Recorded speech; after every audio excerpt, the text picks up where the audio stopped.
نحمدہ و نصلی علی رسول الکریم اما بعد اعوذ باللہ من الشیطان الرجیم بسم اللہ الرحمن الرحیم وَإِن طَائِفَتَانِ مِنَ الْمُؤْمِنِينَ اقْتَتَلُوا فَأَصْلِحُوا بَيْنَهُمَا فَإِن بَغَتْ إِحْدَاهُمَا عَلَى الْأُخْرَى فَقَاتِلُوا الَّتِي تَبْغِي حَتَّى تَفِيءَ إِلَى أَمْرِ اللَّهِ فَإِن فَاءَتْ فَأَصْلِحُوا بَيْنَهُمَا بالعدل واقسطوا ان اللہ يحب المقسطین انما المؤمنون اخوة فاصلحوا بین اخویکم واتقوا اللہ لعلکم ترحمون یا ایھا الذین آمنوا لا یسخر قوم من قوم عسى ان یکونوا خیرا منهم ولا نساء من نساء عسى ان یکن خیرا منهن ولا تلمزوا انفسکم ولا تنابزوا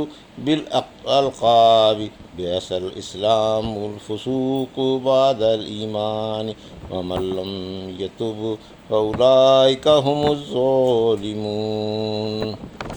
ابھی آپ نے سورہ حجرات کی آیت 9 سے 11 کی تلاوت سماعت فرمائی۔ ان آیتوں کا ترجمہ اور تفسیر اس طرح ہے: وَإِن طَائِفَتَانِ مِنَ الْمُؤْمِنِينَ اقْتَتَلُوا فَأَصْلِحُوا بَيْنَهُمَا فَإِن بَغَتْ إِحْدَاهُمَا عَلَى الْأُخْرَى فَقَاتِلُوا الَّتِي تَبْغِي حَتَّى تَفِيءَ إِلَى أَمْرِ اللَّهِ فَإِن فَاءَتْ فَأَصْلِحُوا بَيْنَهُمَا بِالْعَدْلِ وَأَقْسِطُوا إِنَّ اللَّهَ يُحِبُّ الْمُقْسِطِينَ۔ آیت 9: انما المؤمنون اخوة فاصلحوا بین اخویکم واتقوا اللہ لعلکم ترحمون۔ آیت 10۔ ترجمہ: اگر ایمان والوں کی دو جماعتیں لڑ پڑیں تو ان میں صلح کرا دو۔ اگر ان میں سے کوئی جماعت دوسری جماعت پر بغاوت کر دے تو بغاوت کرنے والی جماعت سے لڑتے رہو جب تک کہ وہ اللہ کے حکم کی طرف لوٹ نہ آئے۔ پھر اگر وہ لوٹ آئے تو دونوں میں انصاف سے صلح کرا دو اور عدل کرتے رہو۔ یاد رکھو اللہ انصاف پسندوں کو دوست رکھتا ہے۔ مسلمان تو سب بھائی بھائی ہیں، لہٰذا اپنے بھائیوں میں میل کرا دو اور اللہ سے ڈرتے رہو تاکہ تم پر رحم کیا جائے۔ یہ تھا ترجمہ سورہ حجرات کی آیت 9 اور 10 کا تفسیر۔ آیت 9: دو لڑنے والے اسلامی جماعتوں میں صلح کرانے کا حکم۔ اللہ پاک دو لڑنے والی جماعتوں میں صلح کرانے کا حکم فرما رہا ہے۔ ان دو کو باوجود آپس میں لڑنے کے ایمان والا کہا گیا ہے۔ اسی آیت سے امام بخاری رحمۃ اللہ علیہ نے استدلال کیا ہے کہ گناہ خواہ کتنا ہی بڑا کیوں نہ ہو، مسلمان کو ایمان سے خارج نہیں کرتا۔ خارجیوں اور معتزلہ وغیرہ کا یہ کہنا کہ گناہ سے انسان کافر ہو جاتا ہے غلط ہے۔ ابو بکر رضی اللہ عنہ فرماتے ہیں، ایک دن رسول اللہ صلی اللہ علیہ وسلم نے خطبہ فرمایا۔ آپ ممبر پر حسن رضی اللہ عنہ کو لیے ہوئے تھے، کبھی حسن رضی اللہ عنہ کی طرف دیکھتے اور کبھی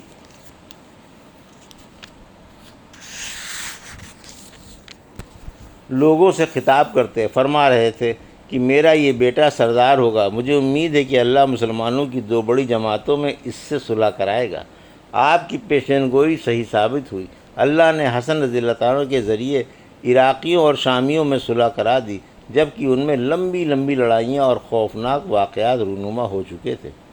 باغیوں سے لڑنے کا حکم۔ پھر فرمایا کہ باغی جماعت سے اس وقت تک لڑتے رہو جب تک وہ حق کی طرف لوٹ نہ آئے، یعنی اللہ کے اور اس کے رسول کے حکم کو نہ ماننے لگے اور حق بات سن کر اس کے مطیع و منقاد نہ ہو جائے۔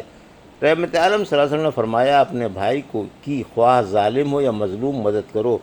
میں نے پوچھا، اے اللہ کے رسول،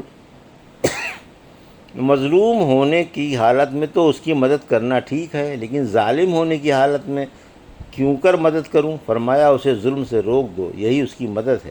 پھر فرمایا، دونوں جماعتوں میں عدل کرو، اللہ عادلوں کو پسند فرماتا ہے، یعنی بعض کو بعض سے جو صدمہ پہنچتا ہے انصاف سے اس کا فیصلہ کر دو، کسی پر کسی کی زیادتی باقی نہ رہے۔ رحمت عالم صلی اللہ علیہ وسلم نے فرمایا، دنیا میں انصاف کرنے والے قیامت کے دن رحمان کے سامنے انصاف کرنے کی وجہ سے موتیوں کے ممبروں پر ہوں گے۔ آیت 10: یعنی سارے مسلمان آپس میں دینی بھائی ہیں، جیسا کہ رسول اللہ صلی اللہ علیہ وسلم نے فرمایا، مسلمان مسلمان کا بھائی ہے۔ کوئی مسلمان کسی مسلمان پر ظلم نہ کرے اور نہ رسوا ہونے کے لیے اس کی امداد ترک کرے۔ صحیح حدیث میں ہے، اللہ انسان کی مدد کرتا رہتا ہے جب تک وہ اپنے بھائی کی مدد کرتا رہتا ہے۔ ایک اور صحیح حدیث میں ہے، جب کوئی مسلمان پس پشت اپنے مسلمان بھائی کی دعا کرتا ہے، فرشتہ آمین کہتا ہے اور یہ بھی کہتا ہے کہ اللہ کرے تجھے بھی ایسا ہی ملے۔ صحیح حدیث میں ہے، محبت کرنے میں، ترس کھانے میں اور میل جول میں مسلمان کی مثال ایک جسم کی طرح ہے۔ جب اس کا کوئی عضو معوف ہو جاتا ہے تو سارا جسم بخار سے اور پلک نہ جھپکنے سے بے قرار رہتا ہے۔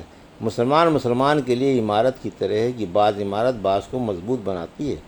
آپ نے انگلیوں میں انگلیاں ڈال کر بتایا، یعنی اس طرح مسلمان رہتے ہیں۔ مومن کا مومنوں سے ایسا تعلق ہے جیسے سر کا دھڑ سے ہوتا ہے۔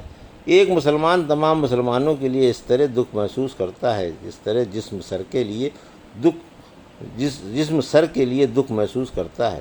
پھر فرمایا کہ اپنے بھائیوں میں صلح کراؤ، یعنی لڑنے والی جماعتوں میں صلح کرا دو، اور اپنے تمام کاموں میں اللہ سے ڈرتے رہو تاکہ تم پر رحم کیا جائے، یعنی ڈرنے والے کے لیے اللہ کی رحمت مخصوص ہے۔ یا ایھا الذین آمنوا لا یسخر قوم من قوم عسیٰ ان یکونوا خیرا منہم ولا نساء من نساء عسیٰ ان یکن خیرا منہن ولا تلمزوا انفسکم ولا تنابزوا بالالقاب بئس اسم الفسوق بعد الایمان ومن لم یتب فاولئک هم الظالمون۔ آیت 11 ترجمہ۔ اے ایمان والو،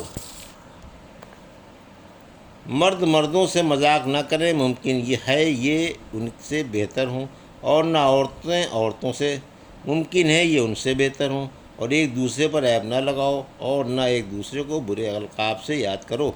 ایمان کے بعد گناہ کا نام لگنا برا ہے، اور جس نے توبہ نہیں کی وہی ظالم ہے۔ مذاق اڑانے اور حقیر جاننے کی ممانعت، یعنی لوگوں کا مذاق نہ اڑایا جائے اور نہ انہیں حقیر سمجھا جائے۔ ایک صحیح حدیث میں ہے کہ غرور حق کو ٹھکرا دینا اور لوگوں کو حقیر جاننا ہے۔ ایسا کرنا حرام ہے، کیونکہ کبھی یہ شخص جس کو حقیر سمجھا جا رہا ہے اللہ کے نزدیک قدر و منزلت والا اور بڑا پیارا ہوتا ہے۔ یہ نسبت اس حقیر جاننے والے اور مذاق اڑانے والے کے اس میں صراحت سے مردوں کو مذاق سے منع کر دیا اور عورتوں کو بھی منع فرما دیا۔ پھر فرمایا کہ آپس میں ایک دوسرے کو ملامت نہ کرو، یعنی لوگوں پر نکتہ چینی نہ کرو۔ نکتہ چینی اور عیب جو لوگوں کی نگاہ میں ملعون و مردود ہیں۔ سورہ حمزہ کی آیت 1 میں فرمایا، ہر نکتہ چین عیب جو کے لیے بڑی خرابی ہے۔ پھر فرمایا کہ ایک دوسرے کو کسی لقب سے نہ پکارو، یعنی جو لقب اسے برا معلوم ہوتا ہو اور اس سے چڑ جاتا ہو۔ ابو جبیرہ بن ضحاک ہم بنی سلمہ کے بارے میں یہ آیت اتری۔ جب رسول اللہ صلی اللہ علیہ وسلم مدینہ تشریف لائے تو کوئی ایسا شخص نہ تھا جس کی دو باتیں نام نہ ہوں۔ پھر جب ان ناموں میں سے کسی کو کسی نام سے پکارتے تو لوگ کہتے، اے اللہ کے رسول صلی اللہ علیہ وسلم، یہ اس نام سے چڑھتا ہے۔ تو یہ آیت اتری۔ پھر فرمایا کہ ایمان لا کر فسق والے القاب سے ایک دوسرے کو یاد کرنا انتہائی بری بات ہے۔ یہ جاہلیت کا طریقہ ہے، اسلام سے تعلق رکھنے کے بعد ایسا نہیں کرنا چاہیے، لہذا توبہ کرو، اگر توبہ نہیں کی تو ظالموں میں شمار کیے جاؤ گے۔ یہ تھا سورہ حجرات کی آیت 9 سے 11 کا ترجمہ اور تفسیر جو بھی آپ نے سماعت فرمائی۔ بارک اللہ لی و لکم فی القرآن الحکیم ونفعنی وایاکم بآیات الذکر الحکیم۔